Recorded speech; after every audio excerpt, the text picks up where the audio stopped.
জয় জগন্নাথ। নমস্কার বন্ধুরা, আমি সুচরিতা।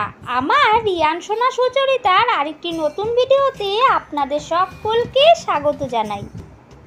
আজ শুক্রবার 27শে জুন, 12ই আষাঢ়, পবিত্র রথযাত্রার দিন। এই দিন একটু হলেও খান এই সবজি, সারা বছর অর্থ আসবে। আপনি এবং আপনার পরিবারের সবাই সুস্থ থাকবেন। রথযাত্রার দিন কিছু খাবার খাওয়া স্বাস্থ্যের পক্ষে খুব ভালো বলে বিবেচিত হয়, আবার কিছু খাবার খাওয়া একদমই উচিত নয়। রথের দিন ভুলেও খেতে নেই এই খাবার। নানান রোগ ব্যাধি, চরম আর্থিক কষ্ট এবং সংসারে অশান্তি, কলহ এবং দুর্ভাগ্য আসবে। রথযাত্রা এমন একটি তিথি যখন স্বয়ং জগন্নাথ দেব মন্দির থেকে রথে চড়ে বেরিয়ে আসেন ভক্তদের দর্শনের জন্য। এর থেকে বোঝা যায় যে ভগবান নিজেই তার ভক্তদের কাছে আসেন।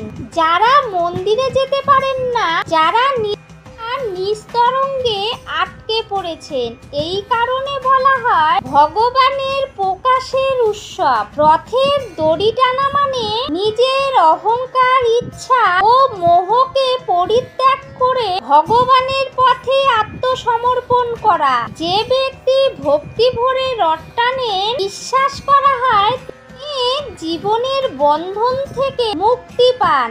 রথ টানার সময় হৃদয়ে ভগবানের নাম থাকলে তা হয়ে ওঠে ভক্তির সেতু।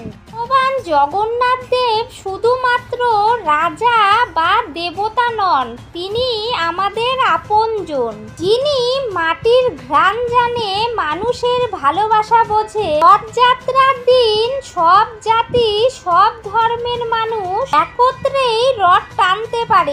ভগবানের করুণা ও সকলের প্রতি সমান ভঙ্গের প্রতীক। স্কন্দ পুরাণ ও ব্রহ্ম পুরাণে বলা হয়েছে, আষাঢ় শুক্লপক্ষের দ্বিতীয়া তিথিতে ভগবান জগন্নাথ, সুভদ্রা, বলরাম মন্দির থেকে বের হয়ে গুন্ডিচা মন্দিরে যান। রথযাত্রার দিনে ভক্তি ভরে নাম জপ করলে শত পুণ্যের ফল লাভ হয়। কেউ যদি এই বিশেষ দিনে রথ টানতে পারেন বা ভগবানকে অর্ঘ্য দেন, তার পরিবারে শান্তি এবং সমৃদ্ধি আসে। এই দিনে যে কোনো শুভ কাজ, পুজো, স্নান, দান ইত্যাদি বহুগুণ বেশি ফলদায়ী হয়। জ্যোতিষ শাস্ত্র মতে শনি দোষ, বাস্তু দোষ, গ্রহ দোষের প্রতিকার এবং দান করার জন্য রথযাত্রার দিনটি বিশেষভাবে উল্লেখযোগ্য। আজ আমরা জানবো ভগবান শ্রীকৃষ্ণের বলা রথযাত্রার দিন কি করবেন, কি করবেন না, এবং রথের দিন কোন খাবার খাওয়া অবশ্যই উচিত, যে খাবারটি খেলে সারা বছর অর্থ আসবে, আপনি এবং আপনার পরিবার সুস্থ থাকবে। এর সাথে জানবো এই দিন কোন কোন খাবার খাওয়া একেবারেই উচিত নয়। বিশেষ করে এই দিনে কোন দুটি সবজি খাওয়া একেবারেই উচিত নয়। এই দিন যে নিষিদ্ধ সবজি বা খাবারগুলো খেলে জীবনে ঘনিয়ে আসতে পারে বিপর্যয় ও আর্থিক কষ্ট। পরিবারের সদস্যদের লেগে থাকবে নানান রোগ ব্যাধি। সারা বছর আয় উন্নতি কমে যেতে পারে। সংসারে নেমে আসতে পারে চরম দুর্ভাগ্য। আপনি রথযাত্রার দিন কোনো ব্রত বা উপবাস পালন করুন অথবা না করুন, এই দিন অবশ্যই শাস্ত্র অনুসারে আহারের নিয়মগুলি মেনে চলুন। এর ফলে আপনার বাড়ি থেকে বাস্তুদোষ দূর হবে এবং সারা বছর মা লক্ষ্মী দেবীর কৃপা থাকবে। বন্ধুরা, রথযাত্রা হলো একটি পবিত্র ও ঐশ্বরিক দিন, যেদিন ভগবান জগন্নাথ তাদের ভক্তদের কাছে আসে রথে চড়ে। এটি একটি উৎসব নয়, এটি একটি সাধনার একটি সুযোগ। তাই কিছু বিশেষ কাজ যদি এই দিন আমরা করতে পারি, তাহলে আমাদের জীবনে শান্তি এবং উন্নতি আসবে। আবার কিছু কাজ আমাদের এড়িয়ে চলতে হয়।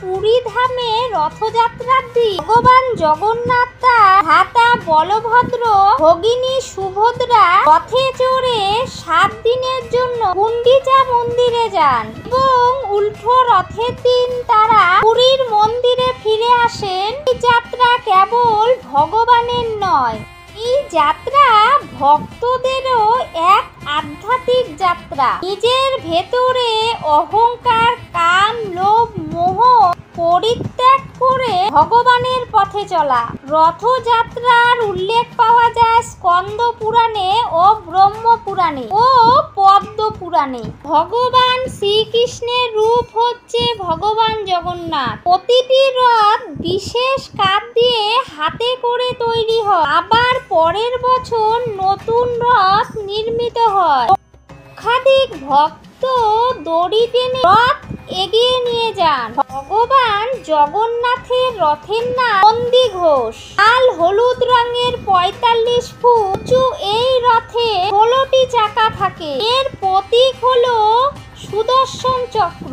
বলরামের রথের নাম বালুর ধ্বজ। লাল নীল রঙের 43 ফুট উঁচু এই রথে 14টি চাকা থাকে। এর প্রতীক গদা। দেবী সুভদ্রার রথের নাম দর্পদলন। 42 ফুট উঁচু এই রথে 12টি চাকা থাকে। এর প্রতীক পদ্ম।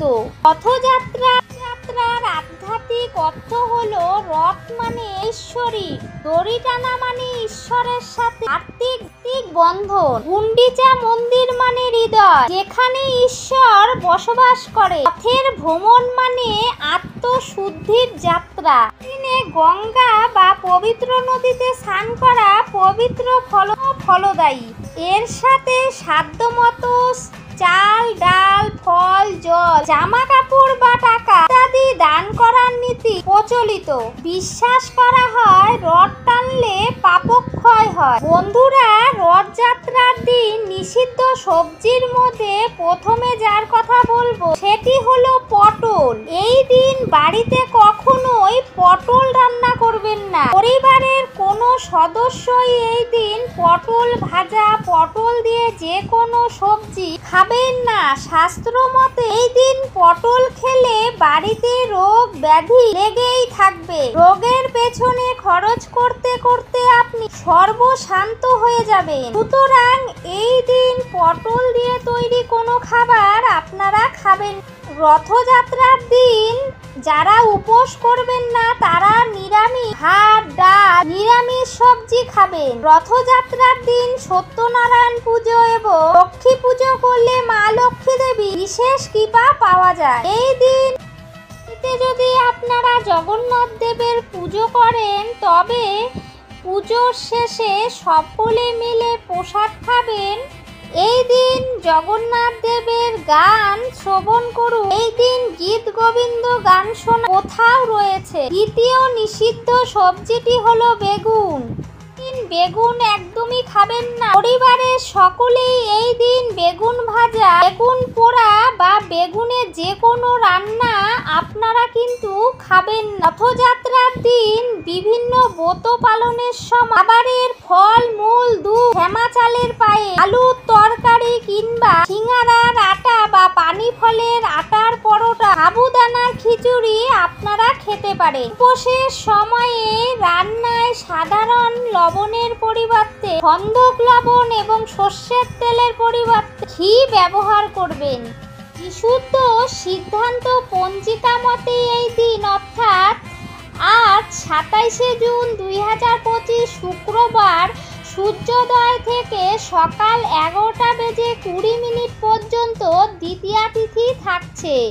এই দিনই রথ দ্বিতীয়া এবং রথযাত্রা উৎসব পালিত হবে। এবারে জেনে নেই জগন্নাথ দেবের 4টি টোটকা।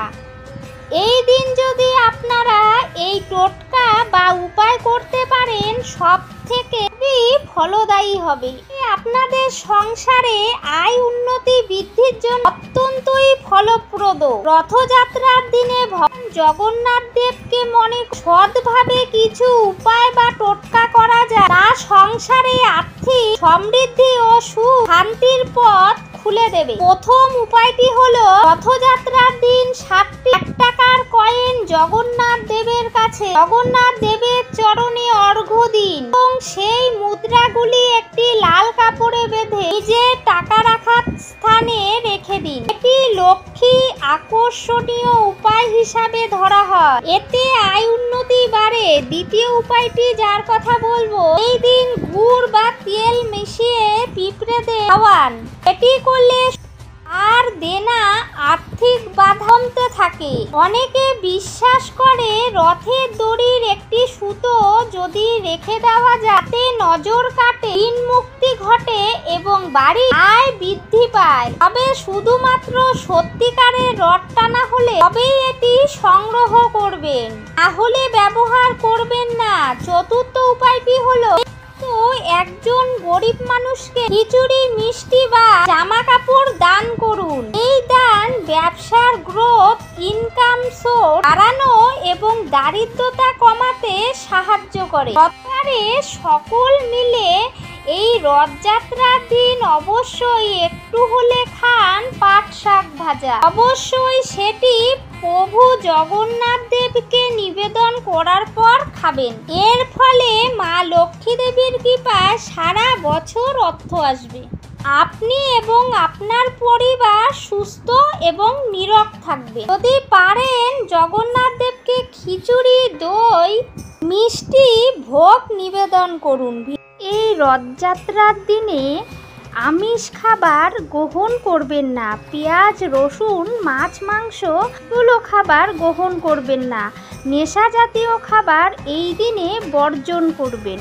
ভিডিওটি আমার এই পর্যন্তই বন্ধুরা। ভিডিওটি ভালো লাগলে লাইক, কমেন্ট, শেয়ার করবেন। জগন্নাথ দেবের জয় লিখতে একদমই ভুলবেন না। সবাই ভালো থাকবেন, সুস্থ থাকবেন। দেখা হবে অন্য কোনো ভিডিওর সাথে।